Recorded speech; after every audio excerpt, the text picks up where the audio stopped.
తొలి ఏకాదశి శుభాకాంక్షలు అందరికీ. ఈరోజు మేము విజయవాడలో ఉన్న ఇస్కాన్ టెంపుల్కి అయితే వెళ్ళామన్నమాట. ఇది మన రామలింగేశ్వర నగర్ దగ్గర ఉంటుంది. ఈ గుడి అయితే చాలా అంటే చాలా బాగుంది, చాలా ప్రశాంతంగా ఉంది. గుడిలో మనకి బలరాముల వారు, సుభద్రాదేవి అండ్ శ్రీకృష్ణుడు ముగ్గురు దర్శనమిస్తారనమాట. మనకి లెఫ్ట్లో వచ్చేసి బలరాముల వారు, మిడిల్లో వచ్చేసి సుభద్రాదేవి అండ్ రైట్లో వచ్చేసి మన జగన్నాథుడు శ్రీకృష్ణుడు అనమాట. శ్రీకృష్ణుడు అంటే ఎంతమందికి ఇష్టం ఉండదు చెప్పండి? అందరికీ ఇష్టమే. నాకైతే చాలా చాలా ఇష్టం శ్రీకృష్ణుడు అంటే.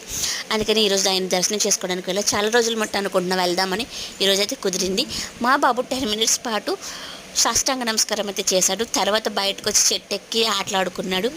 అండ్ లోపలైతే మనకి ఒక చిన్న షాప్ లాంటిది ఉందన్నమాట. దేవుడికి సంబంధించిన ఐటమ్స్ ఏమైనా అక్కడ ఉంటే కొనుక్కోవచ్చు. అగరబత్తీలు కానీ, దేవుడి ప్రతిమలు కానీ, శ్రీకృష్ణుడికి సంబంధించిన ప్రతిదీ అక్కడ ఉందన్నమాట. మీలో ఎంతమంది ఇస్కాన్ టెంపుల్కి వెళ్ళారో నాకు కామెంట్ చేసి చెప్పండి.